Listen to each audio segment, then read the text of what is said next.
बिस्मिल्लाहिर्रहमानिर्रहीम। अस्सलाम वालेकुम। हमने पिछले लेक्चर्स में एक्सरसाइज 7.2 स्टार्ट की थी, जिसके कुछ क्वेश्चंस हम लोग कर चुके थे। लेकिन हमारे जो स्टेटमेंट क्वेश्चंस थे उनके लिए मैंने कहा था कि हम इंशाअल्लाह नेक्स्ट लेक्चर में वो चीज़ें सीखेंगे कि हमने स्टेटमेंट में से अपना सॉल्यूशन या अपनी मैथमेटिकल फॉर्म किस तरह एक्सट्रैक्ट करनी है, किस तरह निकालनी है एंड देन फर्दर उसे सॉल्व करना है। तो मैं कुछ क्वेश्चंस आपके एक्सरसाइज में से सॉल्व करूँगा और बाकी जो है वो इंशाल्लाह आप लोग इस काबिल होंगे इन क्वेश्चंस को अच्छे से अंडरस्टैंड करने के बाद कि बाकी के क्वेश्चंस आप लोग अपने तौर पर कर सकेंगे। Okay, so first of all पहले क्वेश्चन के ऊपर फोकस करें।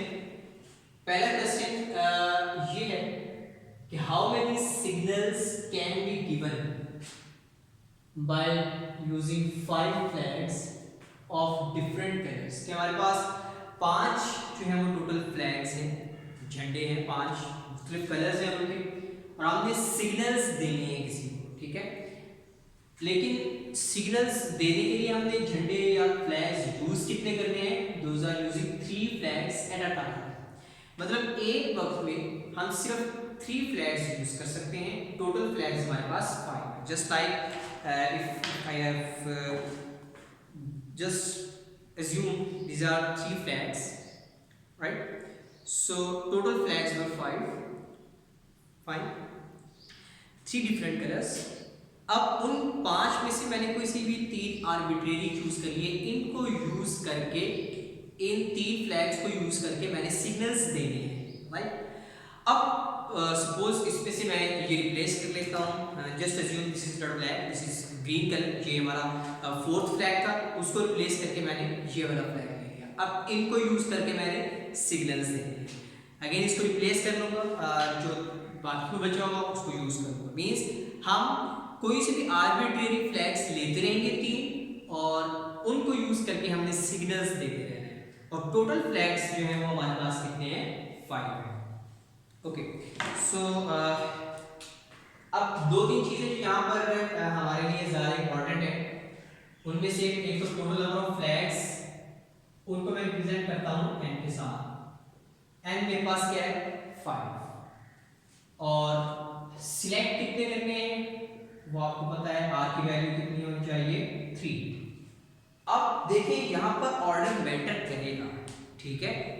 फ्लैग्स हैं, हमने जब इन 3 के साथ मैं जब कोई भी सिग्नल दूंगा, ठीक है, इनका ऑर्डर चेंज कर देता हूँ, इनका ऑर्डर चेंज कर देता हूँ, हर ऑर्डर चेंज होगा, वो परमुटेशन में वो ऑर्डरिंग मैटर कर रही है। दैट्स व्हाई हम यहाँ पर अब क्या करेंगे? अपनी परमुटेशन यूज करेंगे, ठीक है। सो अब बाय यूजिंग परमुटेशन मेरे पास फॉर्मूला परमुटेशन का क्या है? NPR. Then what is the value of n? This is 5p3, और यहाँ पर आपका जो भी आंसर आएगा। So just to make it easy, आप अपने कैलकुलेटर आपके पास मौजूद है तो विदाउट एनी फॉर्मूला आप डायरेक्ट अपने कैलकुलेटर के ऊपर ये वैल्यू फाइंड कर सकते हैं। आप 5 करें और उसके बाद शिफ्ट का बटन दबाएं। शिफ्ट का बटन दबाने के बाद आपके कैलकुलेटर के ऊपर जो भी कलर, ये येलो कलर से जितने भी लिखी हुई चीज़ें हैं, ये जितने भी साइंस होंगे वो एक्टिव हो जाएंगे। अब मेरे पास कैलकुलेटर है FX991ES+, इसके अंदर ये जो मल्टीप्लिकेशन का साइन है, अगर आप लोग इसको देख लें, इस मल्टीप्लिकेशन के साइन के ऊपर जो है वो लिखा हुआ है NPR। तो मैं इसको जब सिलेक्ट कर दूंगा तो मेरे पास ये 5 के आगे P आ जाएगा। देन मेरे पास जो R की वैल्यू है वो क्या है? 3। मैं 3 लिख दूंगा, 3 राइट कर दूंगा और इक्वल का साइन दबा दूंगा। अब मेरे पास जो टोटल अरेंजमेंट आएंगी की वो मेरे पास कितनी आ जाएंगी? 60। मीन्स दैट कि मेरे पास टोटल अरेंजमेंट्स कितनी आएंगी? 60। ये मेरा जो है वो सॉल्यूशन होगा। मतलब कि मैं 5 अगर मेरे पास फ्लैग्स हो उनमें से 3 एट द सेम टाइम मैं यूज कर सकता हूँ, तो मैं टोटल कितने डिफरेंट वेज में डिफरेंट सिग्नल्स मैं दे सकता हूँ, वो कितने दे सकता हूँ मैं 60 दे सकता हूँ। So this is our solution. Again इसको मैं एक बार रिपीट कर देता हूँ कि टोटल नंबर ऑफ फ्लैग्स 5 और चूज कितने करने हैं उनमें से 3 एक टाइम में। तो हमारे पास ये चूज किए हुए मतलब r की वैल्यू है, ये हमारे पास n की वैल्यू है, फार्मूला यूज करने हैं हमारे पास आंसर आ गया। इसमें तो किसी किस्म का कोई प्रॉब्लम नहीं था।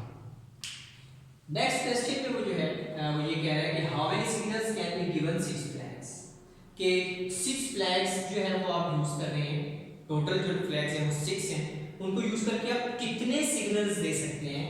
लेकिन यहां पर प्रॉब्लम क्या चीज करेगी, different colors when any number of flags can be used, right? अब वहां पर उसने बता दिया था कि हमारे पास आपने एक टाइम में 3 फ्लैग्स यूज करने हैं, हम बाउंड थे, हम बाउंड इस तरह से थे कि हम 3 से ज्यादा या 3 से कम फ्लैग्स यूज नहीं कर सकते थे। लेकिन यहाँ पर उसने ये रिस्ट्रिक्शन उठा ली है।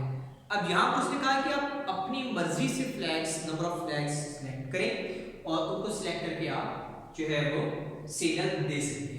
अब हमारे पास यहाँ पर लिबर्टी है, अगर जब लिबर्टी है तो हमारे पास उतनी ही ज्यादा अरेंजमेंट्स भी होंगी डेफिनेटली। तो इनके लिए हमें क्या करना पड़ेगा, अब ऑप्शन हमारे पास क्या है, हम एक फ्लैग लें, उसके साथ देखें कि एक फ्लैग के साथ हम कितनी अरेंजमेंट्स बना सकते हैं, कितने सिग्नल्स दे सकते हैं।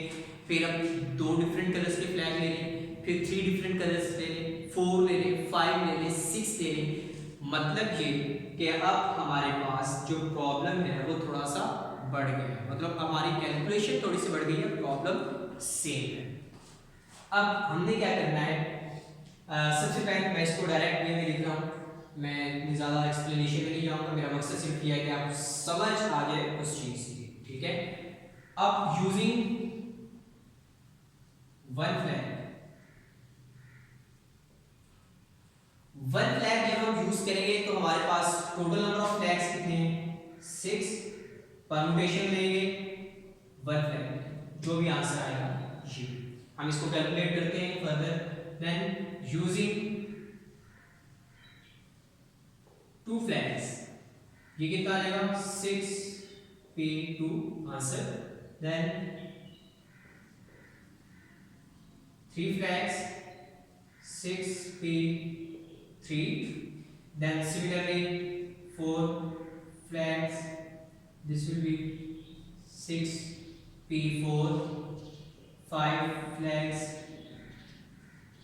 6p5, then टोटल जितने भी फ्लैग्स हमारे पास हैं सबको यूज कर लिया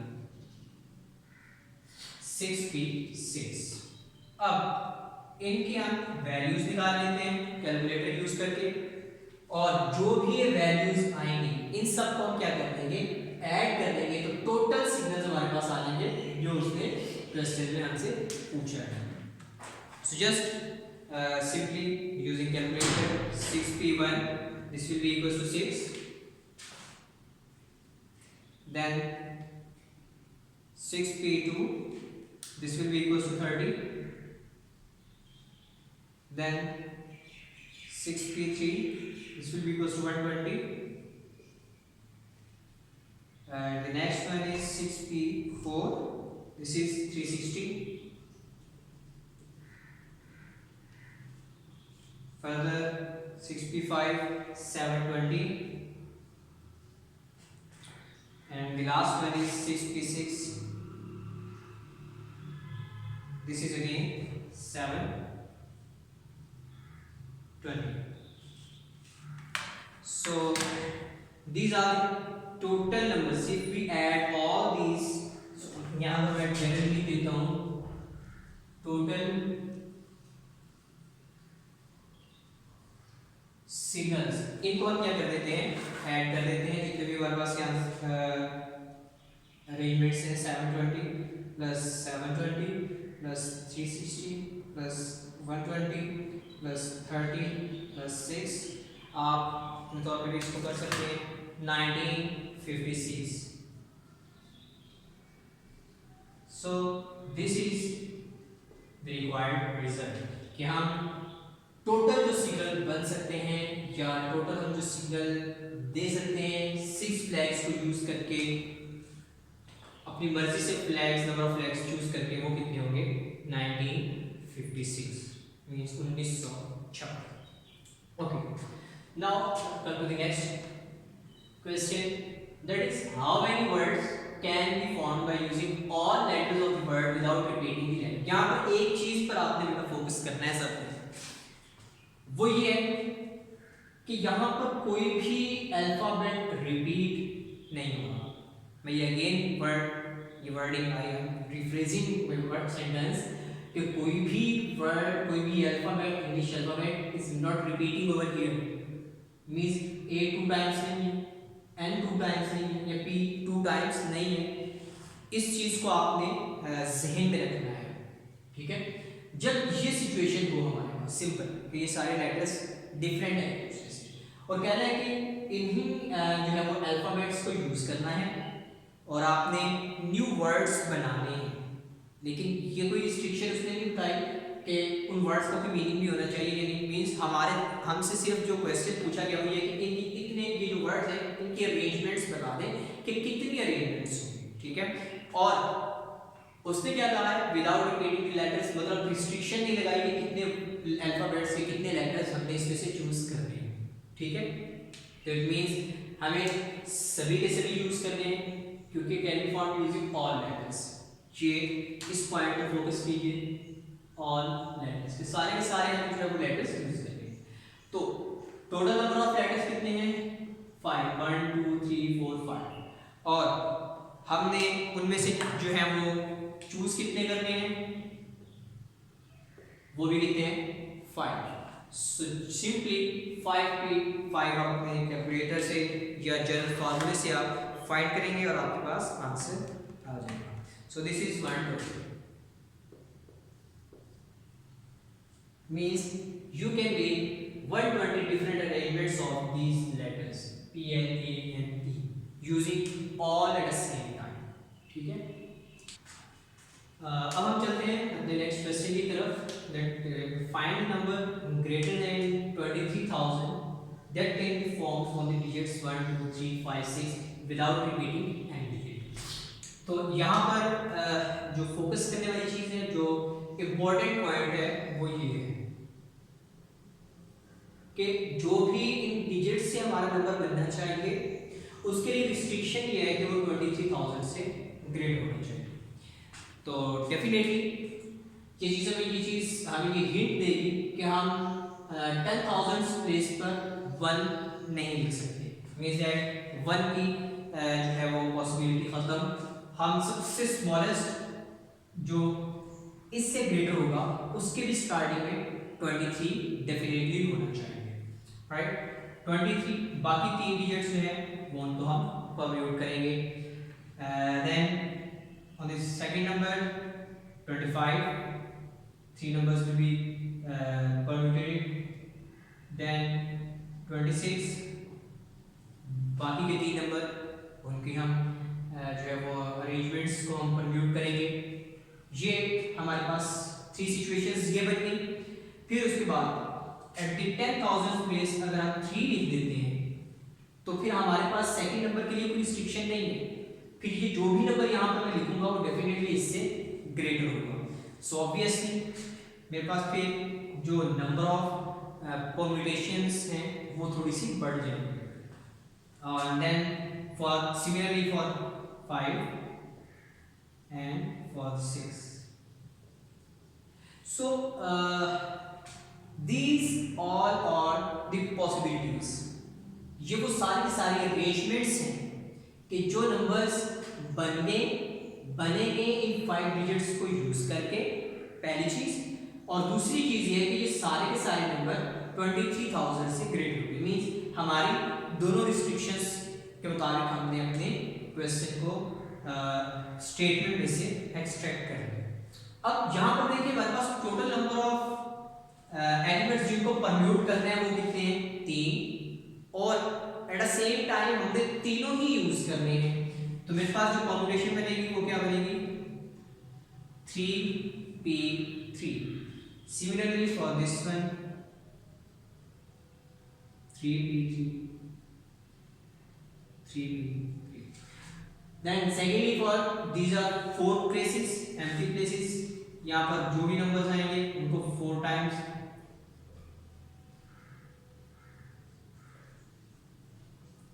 टोटल नंबर्स यहाँ पर जो भी है वो 4 है, जो बाकी हमने फिल अप करने हैं और सभी को यूज करना है हमने इनकी अरेंजमेंट्स के लिए।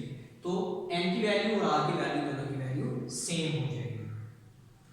तो यहाँ पर हमारे पास जो इनके आंसर्स आएंगे परमुटेशन से, कैलकुलेट बाय योरसेल्फ, जो भी आपके परमुटेशन पे आंसर आएंगे आप आंसर्स फाइंड आउट करेंगे और उसके बाद जो आपकी टोटल जो है वो नंबर्स या टोटल डिजिट्स या total count of digit numbers बनेंगे वो हमारे पास ये आ जाएंगे। इन सबको ऐड करके हम इसको सॉल्व कर लेते हैं। 3p3 means add 3 factorial, this is equals to 6, so this will be 6 6 6 and 4 factorial। मैं फैक्टोरियल क्यों कह रहा हूँ आपको उसकी भी मैं रीजन बता देता हूँ। 24 24 24, सो द टोटल नंबर्स जो है वो कितने बनेंगे?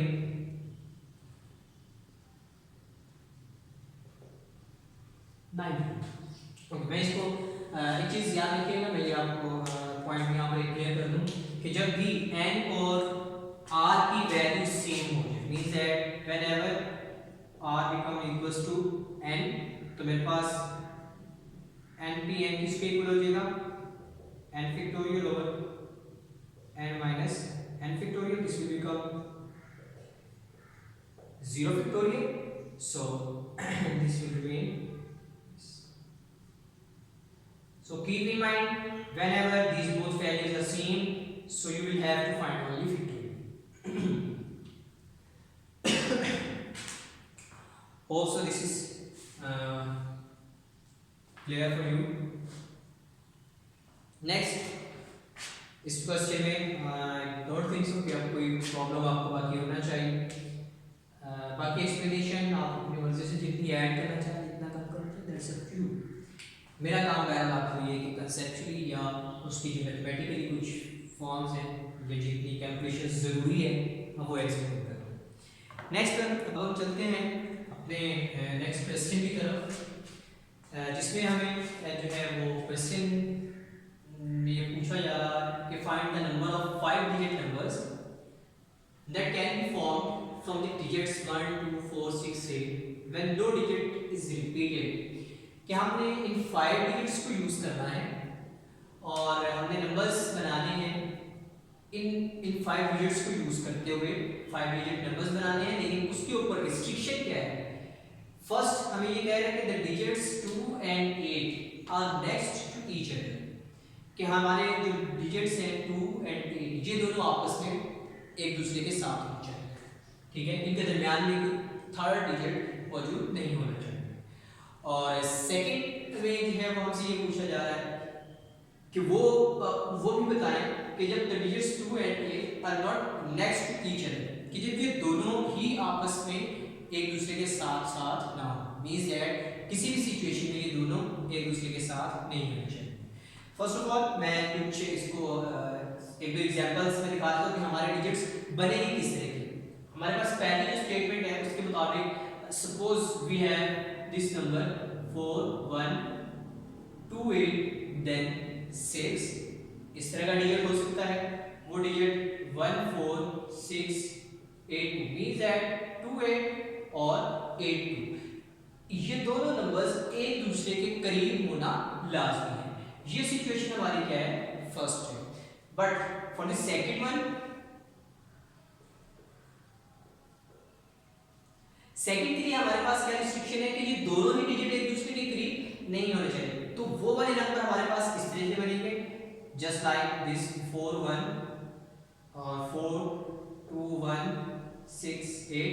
अब इन दोनों के दरमियान में डिजिट है या एटलीस्ट एक डिजिट होना जरूरी है।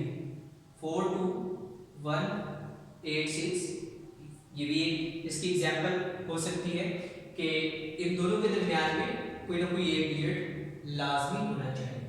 ठीक है, अब हमने ये देखना है कि इसकी कितनी पॉसिबिलिटीज है और इसके लिए कितनी पॉसिबिलिटीज है, जबकि टोटल नंबर जो है हमारे पास कितने हैं, 5 है। ये कोई इतना ज़्यादा डिफिकल्ट नहीं है, this is very easy question. Just आपकी जो है वो तवज्जो की ज़रूरत है, थोड़ी सी आपका फोकस जो है वो इस तरफ होना लाजमी है। देखिए टोटल नंबर ऑफ डिजिट्स हमारे पास कितने हैं,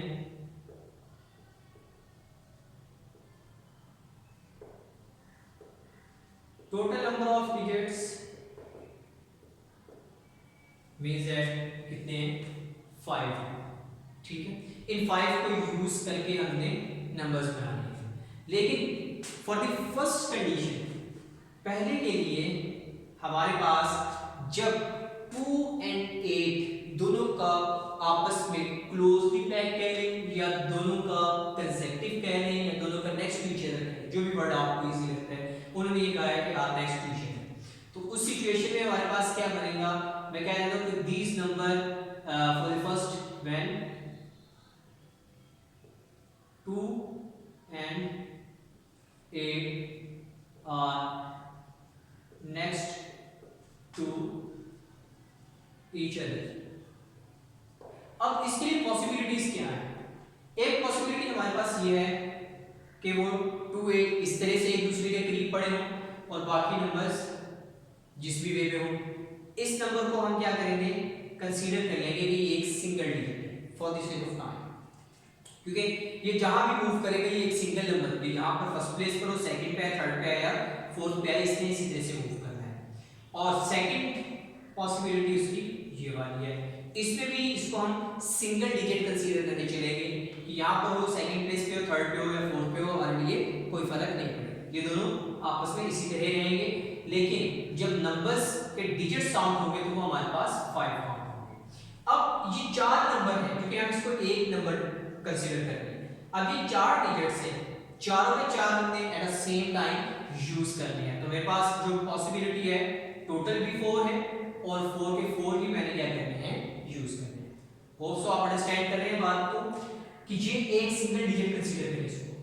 ठीक है, 28 का समझिए, आप इसे समझ लें, सपोज ये कोई भी n है, ठीक है, बाकी ये 1 2 3 4 1 2 3 4 4 डिजिट्स टोटल है, चारों ही हमने यूज कर लेने हैं। ठीक है, तो 4p4 मुझे पता है 4 फैक्टोरियल और ये किसके इक्वल हो जाएगा, 24। Similarly for 82 4p4 this will be equals to 4 factorial and then 24। so how many total digits total numbers will be formed, तो ये हमारे पास टोटल नंबर्स जो बनेंगे वो कितने बनेंगे, total numbers will be equals to 24 plus 24 48। First situation जब हम देखेंगे तो वो हमारे पास टोटल 48 डिजिट्स 48 नंबर्स बनेंगे। लेकिन जब हम सेकंड क्वेश्चन की तरफ चलते हैं तो उसमें ये है कि ये दोनों जब करीब ना हो, हमने जो है वो छोटे हुए एक जो 9 10 या इवन 6 7 8 में भी हम पढ़ते हैं, कॉम्प्लीमेंट का एक कॉन्सेप्ट होता है कि अगर आपके पास टोटल कोई चीज़ गिवन है, उसमें से कुछ चीज़ आपने निकाल देनी है, तो बाकी जो बनेगा वो कॉम्प्लीमेंट होगा। यहीं पर यहाँ पर थोड़ा सा उससे मिलता जुलता कॉन्सेप्ट हम उसी तरह से लेंगे। वो क्या है कि आप देखें 2 and 8 next to each other थे तो ये बने। अब टोटल नंबर ऑफ डिजिट्स हमारे पास 5 है, ठीक है, तो टोटल अरेंजमेंट्स कितनी बनेगी, वो हमारे पास बनेगी for the second.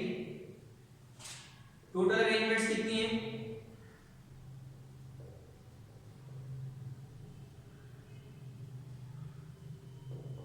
Yes that will be equals to 5 numbers total है, पांचों के पांचों यूज कर रहे हैं, तो वो मेरे पास बनेगी 5p5 that is equals to 5 factorial और ये है 128। ओके, टोटल अरेंजमेंट्स तो ये हैं, लेकिन इनमें से अब वो कौन सी होगी कि जब 2 और 8 आपस में बराबर मींस कंसेक्टिव ना हो, means next to each other ना हो। तो डेफिनेटली ये वो वाली सिचुएशन है, ये वो नंबर्स होंगे जब वो एक दूसरे के पास बैठे। तो इसमें से इन नंबर्स को, इन अरेंजमेंट्स को हम अगर माइनस कर देंगे तो बाकी हमारे पास क्या बन जाएगी, ये सेकंड वाली सिचुएशन बन जाएगी। ठीक है, तो हमारे पास अब हमारा आंसर क्या आएगा, टोटल अरेंजमेंट्स और total number when 2 and 8 are not next to each other, this would be equals to 120 minus 48, and here is your answer. Means अब आपके पास 72 ऐसे नंबर्स होंगे जिनमें 2 and 8 आपस में एक दूसरे के करीब नहीं पड़े होंगे, और 48 ऐसे नंबर होंगे जिनमें आपके पास हर हाल में 2 और 8 एक दूसरे के साथ मौजूद होंगे। So this was our today's lecture, जिसमें हमने कुछ स्टेटमेंट क्वेश्चंस जो है वो उनको देखा, उनका सॉल्यूशन देखा। हमने देखा कि स्टेटमेंट में से हमने क्वेश्चन की मैथमेटिकल फॉर्म किस तरह एक्सट्रैक्ट करनी है, और वो निकालने के बाद हमने उसको फर्दर सिंप्लीफाई किस तरह करना है। उसके लिए आपको कॉम्पुटेशन की ज़रूरत थी, आपको फैक्टोरियल के बारे में मालूम होना चाहिए। तो अब मेरा ख्याल है कि आपके लिए आपकी जो एक्सरसाइज 7.2 है ये अब आपके लिए काफ़ी ईजी होगी। आप इस एक्सरसाइज का कोई भी क्वेश्चन आप अगर करना चाहेंगे तो आप इजीली कर सकते हैं, but again keep in mind the rule MPMP, practice makes perfect, right? So feel comfort in mathematics। अगर आपको इनमें किसी का कोई क्वेश्चन हो, आप मुझे कमेंट बॉक्स में पूछ सकते हैं, आप ईमेल से पूछ सकते हैं, आप व्हाट्सएप पे पूछ सकते हैं। I am available for you, but keep in mind watch these videos with care and attentively, otherwise you will just waste your time seriously। So take care, खुश रहिए, अल्लाह हाफिज़।